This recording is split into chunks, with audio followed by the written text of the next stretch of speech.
In the quiet suburbs of Los Angeles, Roy Waller lives alone in a spotless house, a man struggling with OCD. One morning, Roy wakes up early and moves through his house, performing small rituals that have become part of who he is, before taking his medication. Every movement is done in threes, as if breaking the pattern might break him. Inside his house, Roy feels safe, protected by routines. So instead of enjoying the bright, peaceful morning by the pool, he watches it cautiously through the blinds. After completing every routine to perfection, Roy heads to his office, where his complete opposite, the laid-back and talkative Frank Mercer, is already waiting. Despite their differences, Frank clearly looks up to Roy. How did two people so different end up working together? While waiting, Frank casually calls strangers, setting up small, quick scams. The moment Roy arrives, Frank hands him the phone, connecting him to a woman named Irene, who now believes she has just won a prize. Roy steps in as Frank's supervisor and sells the story flawlessly. Soon after, they visit an elderly couple, posing as federal agents. The scam goes smoothly, but as the door is left open, sunlight suddenly floods the room. But for Roy, the sunlight is overwhelming, and his calm facade begins to crack. As his anxiety spirals and his tics return, Frank quickly steps in, ends the meeting, and gets Roy out. Clearly, this isn't Frank's first time dealing with this. On the way back, Frank can't help but wonder how a man who controls everything around him can't control his own mind, or maybe one is the cause of the other. Without answers, Frank simply tells Roy to stay on his medication. Back at the office, after splitting the money, Frank suggests going bigger, targeting a shady businessman named Chuck Freshett. But Roy refuses immediately. He only does small, controlled scams. Later, Roy goes shopping, buying the exact same cigarettes in the exact same amount, as always. Even with empty counters, he waits in line at the same cashier he always uses. That night, Roy returns to his quiet, lifeless home, hiding the day's money inside a ceramic dog, along with his gun. Then, he sits alone, eating canned tuna for dinner, with nothing but a cigarette for company. Once finished, Roy carefully throws away the can and goes to bed, only to wake up and repeat the same routines the next day. The next morning, as Roy looks out at his pool like always, he notices a few dead leaves, and takes his time removing them. But as he carefully throws them away, he accidentally drops one of his pills down the drain. And just like that, everything breaks loose inside his mind. A full-blown mental war. Desperate to regain control, Roy retreats the only way he knows how, locking himself inside and cleaning every inch of his house. He keeps going, until the walls lose their color and the air is filled with the smell of chemicals.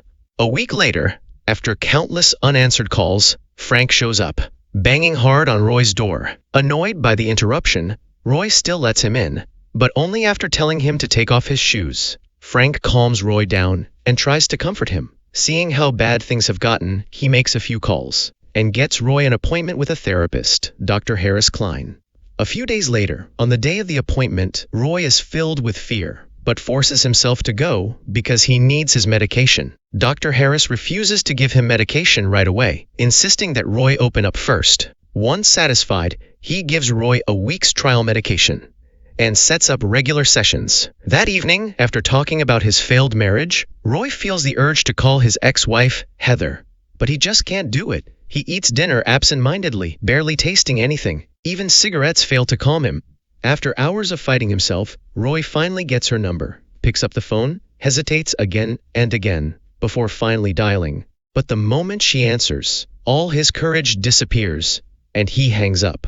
At his next session, Roy asks Dr. Harris to call Heather for him, to check on her, and more importantly, the child she was carrying. After convincing the hesitant doctor, Roy leaves, too nervous to even stay and hear the call. That afternoon, Roy receives a call, one that changes his life, and answers a question he's carried for 14 years. His mind starts racing again, but this time in a completely different way, trying to process the truth. I have to admit, Roy is handling the news far better than anyone would expect. His tics start to flare as he smokes nervously on the way to the park, where he's about to meet Angela, the daughter he never knew he had, for the first time in 14 years. Along the way, he starts noticing children on the street, families laughing together in the park. His mind races. Could that be his future too? Or will his own mind push Angela away before anything even begins? After hours of waiting and far too many cigarettes, Roy spots a teenage girl skateboarding past his car, glancing around like she's waiting for someone. Roy holds his breath, steps out of the car, walks toward her, and finally introduces himself. At a diner, as they start talking, Roy is drawn to Angela's free spirit, her energy impossible to ignore. Despite the storm inside his head, Roy stays calm, holding himself together as he spends time with his daughter. On the drive back, Angela curiously explores everything in the car, from the glove box to the sun visors, slowly turning Roy's perfectly ordered world into chaos. But instead of losing control, Roy takes a deep breath, holds back the panic, and calmly asks her to leave things as they are. For a moment, you have to wonder, who is this Roy? Before they part, Roy gives Angela a careful, slightly awkward hug, and she can't help but smile. Back at the office, Roy finds Frank on the phone, selling overpriced water systems to unsuspecting people. But this time, Roy doesn't jump in to close the deal, and he doesn't rush off to wash away the number written on his hand. Instead, he just stands there, smiling softly, tracing his daughter's number on his palm. Frank notices something is off. This calm isn't normal, and worries Roy might be losing it. And then, Roy surprises him even more, saying he wants to try the long con. Thrilled, Frank immediately hangs up, excited to have Roy back on board. In excitement, Frank hugs Roy, but Roy instantly freezes, his body twitching uncontrollably. Realizing his mistake, Frank quickly apologizes and helps Roy calm down. Later, they sit outside a restaurant, watching Chuck from a distance, as Frank explains everything he knows about him. After listening carefully, Roy begins to design the plan. Something has changed in him, but what exactly? Roy then heads to the bank, opens his safety box, and takes out a large amount of cash, along with pounds. That evening, Roy carefully picks out his suit, crafting the image of a wealthy international banker. He rehearses a few lines, making sure he sounds calm, smooth, and confident. With everything perfectly in place, Roy gets ready to step out and begin the first phase of the plan. If only his everyday life were this simple. Roy gets a call from Frank and agrees to meet at Chuck's favorite club, but before the call ends, the doorbell rings, and Roy freezes. At this hour, who could it be? Roy hangs up and slowly moves across the room like he's walking through a minefield. He peeks through the blinds and finally relaxes. It's Angela, waving at him. Roy opens the door in 3 precise moves, tells her to take off her shoes, and lets her in. The moment she steps in, Angela explains she argued with her mother and asks if she can stay the night. Roy agrees and prepares to head out. Roy arrives at the club, spots Chuck from a distance, and the game begins.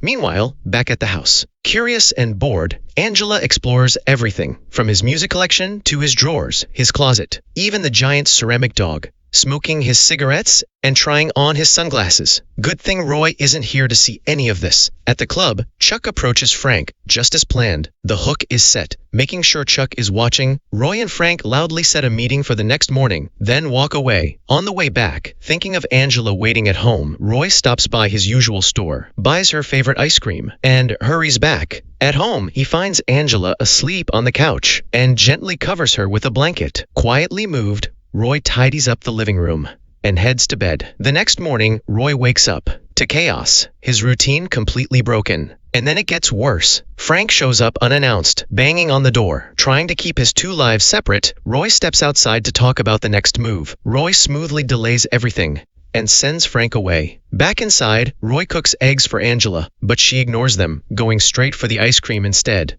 During breakfast, Angela complains about the lack of food, then grabs the ice cream and heads to the now messy living room to call her mother. Overwhelmed by everything, Roy loses his appetite, quietly throws his food away, and follows her. Sitting casually eating ice cream, Angela asks if she can stay with him, at least until summer school starts in 4 days.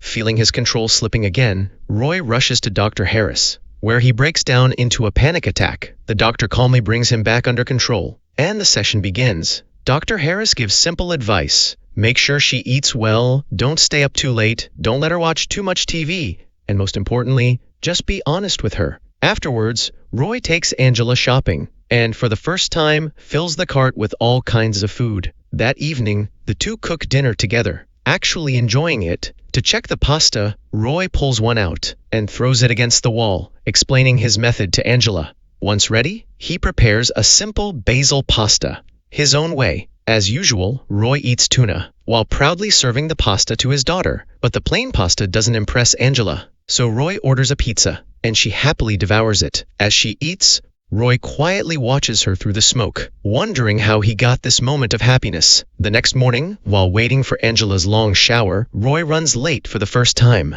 and rushes out without even thinking about his routines. And, somehow, Roy even manages to bond with Chuck. Riding the high of success, Roy decides to introduce Angela to Frank, and brings him home. But when he arrives, Angela is gone. As Roy panics, searching every room, Frank calmly reminds him to take off his shoes. Funny how things have changed. That night, Roy stays up, worried sick, waiting for her to come back. As the hours pass, he sits there, repeatedly clicking the pool light switch, in sets of 3. After hours, he hears Angela sneaking in, and argument quickly breaks out. Feeling rejected, Angela storms out in tears, heading back to her mother. Despite his anger, the sight breaks Roy's heart, and he runs after her, desperate to fix things. As Roy smokes quietly, Angela enjoys her pizza, and realizes her father is a con artist. Curious, she bombards him with questions, eager to learn everything about it. By the end of the night, Angela convinces Roy to do something he never imagined. The next morning, Roy takes her out, starting an improvised training session, giving her a few simple rules. They buy a lottery ticket, and as they look for a target, Roy continues guiding her. Then Roy sets up the perfect con. The two walk into a laundromat. Looks like somebody put it through the wash by accident. It's yesterday's drawing. That looks like the second, don't you think? Probably a loser. What'd they say? We won $600. Holy shit! In the end, the kind woman withdraws $300 and hands it over to Angela. Excited, Angela runs back to the car, but Roy has a lesson waiting for her. I want you to give her the money back. What? I would not be a responsible father if I let you get away with this. Let's go. A few days later, Roy drops Angela off at school, then heads to therapy. As he talks about Angela, Roy paces around, unable to hide his excitement, his joy spilling out. For the first time in his life, Roy admits he's no longer controlled by fear. Somehow, fatherhood has set him free. Dr. Harris smiles, proud of how far Roy has come. Days later, Roy and Frank scout the airport, as Roy lays out the final phase of the plan in detail. Impressed by the plan, Frank celebrates early, hugging Roy in excitement. Surprisingly, Roy doesn't panic, he just brushes it off and moves on. Later, at the store, Roy confidently introduces himself to Kathy. Back home, Roy listens to a voicemail from Angela. She'll be done with summer school soon, sitting in front of his now full fridge. Roy smiles in the dark, replaying her message again and again. On the final day, Roy arrives early, waiting eagerly like any other parent. A few minutes later, Angela runs up to the car, greeting him with excitement. Following Angela's choice, the two head to a bowling alley for a simple afternoon together. As the game begins, Roy is overwhelmed with joy, stepping back, just watching, smiling proudly at his daughter. But the moment is shattered as a frantic Frank arrives, saying Chuck is leaving the country that afternoon, and they have to move now. Roy freezes for a second, his mind racing through everything left undone, then quickly rushes Angela out. Seeing him overwhelmed, Angela steps up, offering to help, convincing Roy to take her along. First, they head to the bank. As Roy accesses his safety box, Angela watches closely, trying to understand everything. Realizing she's all he has, Roy adds her name to his account. So now, can I get into the whatever it is? No, you don't have the passcode. When do I get that? When I'm dead. Roy then retrieves a suitcase full of cash and heads straight to the airport. Before stepping out, Roy gives Angela cash, telling her to run if anything goes wrong. Then, the plan is set in motion. Looks like a lot less than I thought. Sorry, had to check.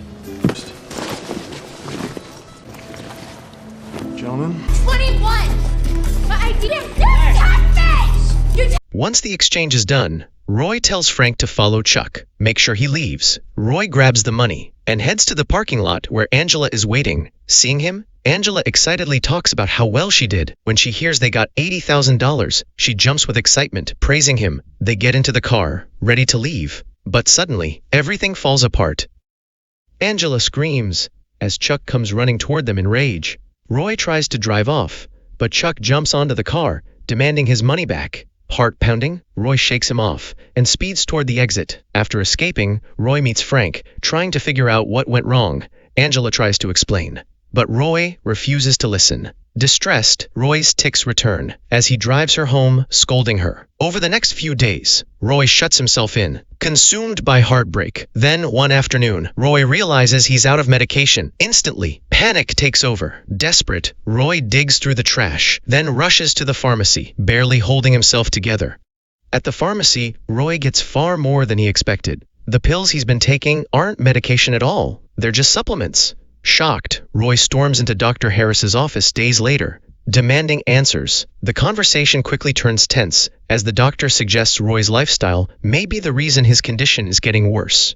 Then Angela is mentioned, and Roy is instantly triggered. His tics spiral out of control, his voice begins to break, and he finally confesses that he has hurt his daughter. Overcome with guilt, Roy breaks down in tears. Wanting to change, Roy invites Frank over for a drink. He tells him he's quitting for good and gives him his share of the money as a final gift. Their partnership ends quietly as they share a rare and honest goodbye. A few nights later, Roy and Angela go out for dinner and genuinely enjoy themselves. But everything changes when they return home and find an intruder waiting. Roy calms Angela down and tells Frank to take her somewhere safe. He chooses to stay behind and handle the situation himself. Hey. Put it down, sweetheart. I'll take care of this. Damn it, shoot him! He goes back inside to clean up, only to realize Chuck is gone. Before he can react, Chuck suddenly reappears and knocks him unconscious. Roy wakes up the next morning handcuffed to a hospital bed. Detectives inform him that Chuck is dead and begin questioning him about Frank and Angela. Trying to protect his daughter, Roy confesses, but they don't believe him. Desperate, he asks to speak to Dr. Harris, repeating to himself that Angela will be safe. Later, Roy wakes up again, but something feels wrong. The room is empty. No doctors, no police. Then it hits him. This isn't a hospital. Roy rushes to Dr. Harris's office, but it's completely empty. He heads to bank next, hoping for answers. Instead, he finds nothing. Everything is gone. Roy eventually finds a letter from Frank explaining everything. Everything from the past few months was a lie. Every person he met was part of the plan. The house, the doctor, Angela, all of it was carefully staged as part of Frank's long con. Shocked and unable to accept it, Roy goes to see Heather. That's when the truth hits him. She was never pregnant.